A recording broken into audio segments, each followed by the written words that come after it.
Hey everyone, welcome to the podcast. My name is Jeffrey and I'll be your host. Today's topic is a little bit different than what we've been doing. We're going to talk about early anti-slavery churches in Illinois. This podcast is part one that will discuss several church denominations and specific churches that were anti-slavery in the early part of Illinois' history. Most of the information in this podcast comes from Darrel Dexter's book, Bondage in Egypt, Slavery in Southern Illinois. He goes into great detail about early slave history and indentured servitude in the state. He also goes into detail about early settlers who were against that principle. And I'm going to put a link to his book in the description of the podcast, as well as the other information in regards to his book. Now, before we dive into the specifics of the denominations, I just want to point out that the early part of Illinois, they were very pro-slavery and pro-indentured servitude. Many of the early settlers, who were the politicians in the state, put forth effort into keeping slavery and indentured servitude in the state. And so we have a territory that's technically a free state, and we all know that it's now the land of Lincoln. But the early years, slavery was alive and well in our state, and the Northwest Territory outlawed the exclusive slavery laws, but it kept indentured servitude. And so a lot of the early settlers, as I said, were pro-slavery, and they brought their slaves into the territory and made them sign contracts for indentured servitude. But that's not what we're talking about for this podcast. We're actually going into the opponents to slavery and indentured servitude, the early churches.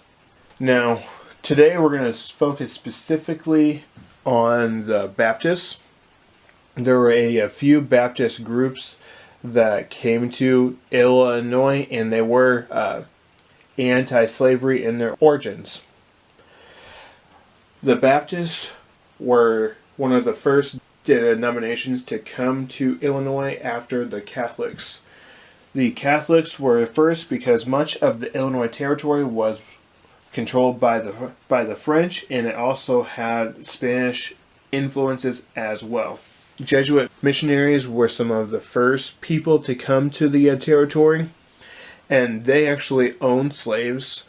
Well, some of them did, so they actually brought slavery with them, in comparison to the Baptists, where they were staunch against that principle. The First Baptist Church was actually established on May 28th, 1796 in Monroe County. For those of you who don't know where Monroe County is located, it is in the southwestern part of the state. Part of the county shares a border with St. Louis County, and much of the western border is along the Mississippi that coincides with the state of Missouri. The first church was called New Design Baptist Church. One of the founding families was the Lemon family.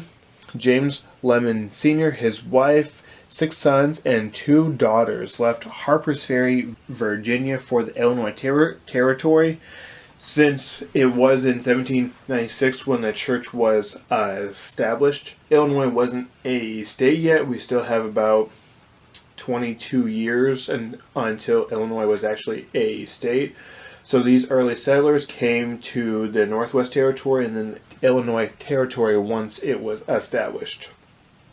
The members of this congregation declared that they would not hold fellowship with any slaveholder, which was very staunch considering where they were located in the southern part of the state, where a lot of the early settlers came from Kentucky and owned slaves. And then they just transferred their slaves to indentured servants. Not every member of the church agreed with that statement and caused friction early on. As most of us probably know, many slaveholders were Christian, and therefore not all congregation members wanted to alienate potential people from joining the church. Since Illinois was a relatively new part of the country open to settlers, they wanted to grow the church really fast, and so that caused friction with some of the congregation members who wanted to be fully anti-slavery and not dine or commune with any slaveholders, compared to those who know that slavery is bad, but they also wanted to grow the church and the places where they all lived. With the divide in the congregation growing, 3 families created the first Baptist church in St. Clair County. The 3 families were the Lemons, the Ogles, and William Whiteside's family. If you don't know where St. Clair County is, it is adjacent to the city of St. Louis. If you go from St. Louis east, you'll hit East St. Louis, which is the western border of St. Clair County, and then moving east, you'll get to Summerfield, which is the eastern border of the county, and it is directly north of Monroe County. The church in St. Clair County was established in 1806, and they called that church Richland Creek Baptist Church. Obviously, this congregation took an anti-slavery stance, and they went as far as excluding any slave-holding person from the congregation. So that means if they held slaves or if they held indentured servants, they were not able to join this church. Richland Creek Baptist Church did give some stipulations on how someone could own slaves and still be a member of the congregation. If they owned slaves out of ignorance, the church could say when the slave was emancipated. Young slaves could be kept as long as the church dictated when the child was set free. A woman could be part of the church if she opposed her husband owned slaves. If a slave could not live on their own due to old age, debility of the body, special needs, or insufficient funds, then they could still hold that slave in their care, so to say. Another split in the Richland Creek Baptist Church occurred in 1809 when some of the members thought the church wasn't anti-slavery enough. As I had mentioned, the above ways that people could still own servants or slaves, some of the congregation members did not agree fully with those terms, and so they led a dissenting group. James Lemon Sr. was part of the dissenting group. They broke with the Richland Creek Baptist Church, and they created their own church. Their new church was called the Baptized Church of Christ, or it was also known as Friends to Humanity. Their name switched several times after its initial naming of the Baptized Church of Christ. In 1810, it changed to Canteen Creek Baptist Church, and then in 1825, it became known as Bethel Baptist Church. Their doctrine stated that they would deny union and communion with all persons holding the doctrine of perpetual, involuntary, and hereditary slavery. This doctrine took care of the 3 main ways someone could be held in bondage and was legal in the state. The church excommunicated members who disagreed over the slavery issue. One person excommunicated was William Whiteside, who allowed his underage son to purchase a man for 40 years and kept him as an indentured servant. Indentured servitude was a controversial topic in the state of Illinois because it was legal in the United States and was a legal loophole for early settlers to bring slaves into Illinois. As I had mentioned, many of the first politicians in the state were Southern men, and they did hold slaves, but when they came to the Illinois Territory, they had to register their slaves as servants, which meant their slave signed a contract and was willing to be indentured to their master. The 1818 Constitution allowed indentured servitude to continue in the state. A lot of the early politicians, once again, were slave holders.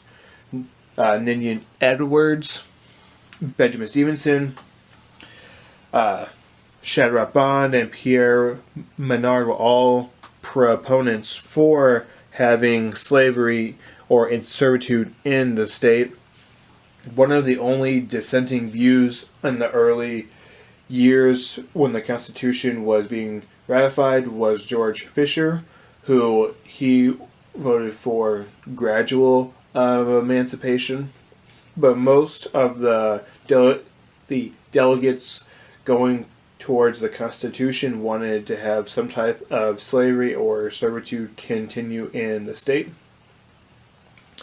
So going back to the church excluded most owners, but they did allow indentured servants and slaves to join their congregation.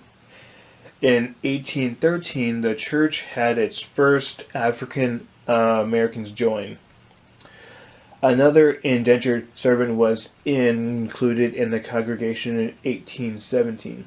James Singleton was indentured for 9 years in St. Clair County, and they let him join the church. So this ideology of what was now the Bethel Baptist Church and the Friends of Humanity spread to other areas of Illinois and over into Missouri as well. Their influence and pull was spreading further and further. They would actually advise other congregations on what to do with inherited slaves and servants, and what to do with money gained from selling slaves or servants. In the 1820s, the anti-slavery Baptists would correspond and fellowship with other Baptist churches in slave states. And then by the 1830s, the anti-slavery Baptist churches started to fellowship with pro-slavery Baptists and focus on other social concerns such as intemperance. The temperance movement became a hot-button issue for politics and for social concern in the second half of the 1800s, and continued into the early 20th century when we start to see like prohibition and that stuff being pushed. So that was kind of our first overview of the Baptist. The other major Baptist group in the Illinois Territory and the state were the German Baptist Brethren, which are also known as Dunkards.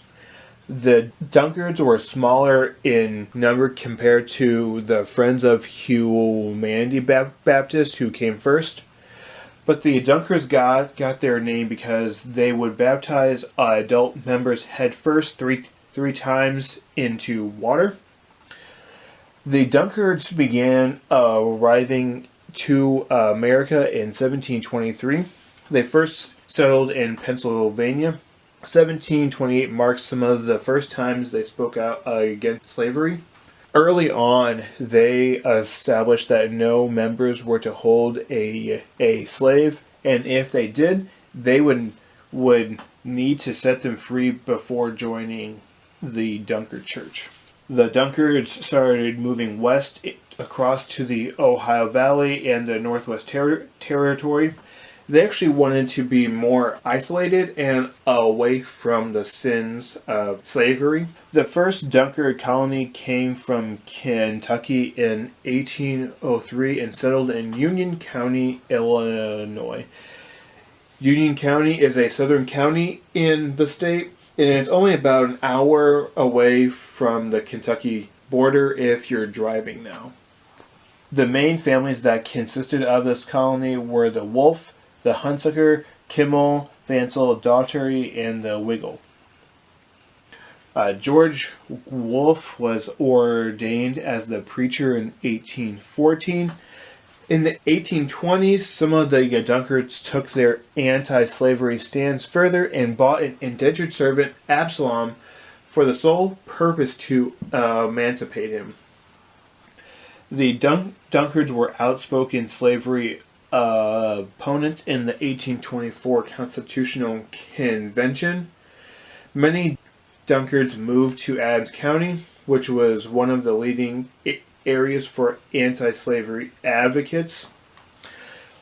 When the state started to ratify its second constitution, or they called for a constitutional convention, there was a growing anti-slavery camp, and some of the southern part of the state had fierce battles between slavery, indentured servitude, and anti-slavery and full emancipation.